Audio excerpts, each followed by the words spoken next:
चंदा देवी जी, आपकी पढ़ाई क्या हुई है? सर इंटर पास हुई। तो आप इतना बढ़िया भाषण करती है, तो कभी चुनाव लड़ी हो क्या? नहीं सर।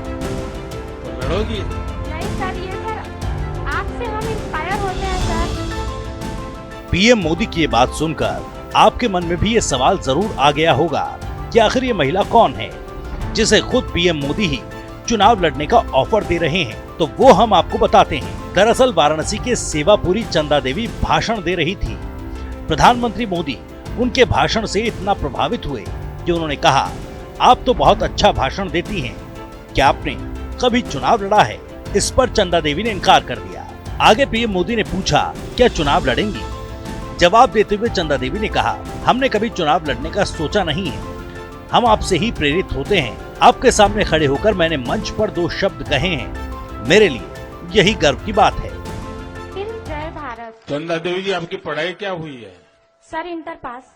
तो आप इतना बढ़िया भाषण करती है, जी सर। तो कभी चुनाव लड़ी हो क्या? नहीं सर। तो लड़ोगी? नहीं सर, ये सर आपसे हम इंस्पायर होते हैं सर। आप जो प्रयास करते हैं सर, हम उनसे अपना कदम मिलाकर चलते हैं।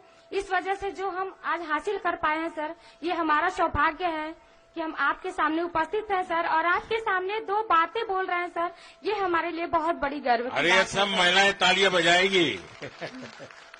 अच्छा चंदा देवी जी, बच्चे क्या पढ़ते हैं?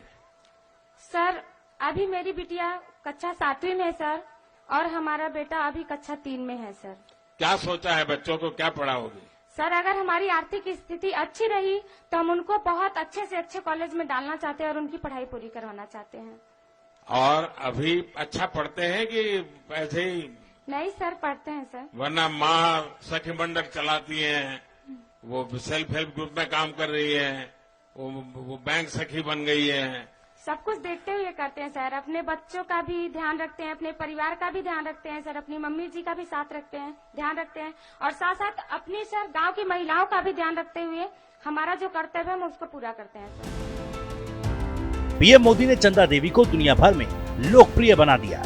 चंदा देवी खेती करते हुए स्वयं सहायता समूह के माध्यम से ग्रामीण महिलाओं को जोड़ते हुए परिवार की भी देखभाल करती हैं। लेकिन जब पीएम ने चंदा देवी को चुनाव लड़ने का ऑफर दे दिया था, तब तो चंदा ने मना कर दिया। लेकिन अब वो कह रही हैं कि अगर सबका सहयोग मिला तो वो चुनाव लड़ सकती हैं। एक बात की चर्चा पूरे देश में है, चुनाव लड़ने की बात कही जा रही है। खुद प्रधानमंत्री मोदी जी ने आपसे कह दिया कि आप चुनाव लड़ेंगी, तो आप क्या सोचती हैं कि ये केवल और केवल मतलब बातचीत का दौर था, या फिर आप इसको गंभीरता से भी ले रही हैं? नहीं, इस बात को तो हम गंभीरता से नहीं लिए, क्योंकि वो हमारी बातों से, हमारे मंच पे जो हमने बात कही उससे प्रभावित होकर बोल दिए ऐसा। लेकिन अगर सबका आशीर्वाद रहा, सबका साथ रहा, तो हम सोच सकते हैं इसके बारे में। चंदा देवी कह रही हैं कि वो चुनाव लड़ने के बारे में सोच सकती हैं, यानी पीएम मोदी की बातों से इस हद तक प्रभावित हुई हैं। बता दें कि 35 साल की चंदा देवी लखपति दीदी हैं। ये केंद्र सरकार की एक योजना है जिसके तहत सरकार की 2 करोड़ महिलाओं को प्रशिक्षित करने का लक्ष्य है। चंदा देवी ने बताया कि साल 2004 में इंटर की परीक्षा पास की थी। अगले ही साल 2005 में लोकपति पटेल से उनकी शादी हो गई। शादी के बाद उनकी पढ़ाई छूट गई। अभी चंदा देवी के 2 बच्चे हैं। बड़ी बेटी प्रिया 14 साल की है और हिंदी मीडियम से प्राइवेट स्कूल की पढ़ाई करती है। छोटा बेटा 8 साल का अंश है जो अभी सरकारी स्कूल में पढ़ता है।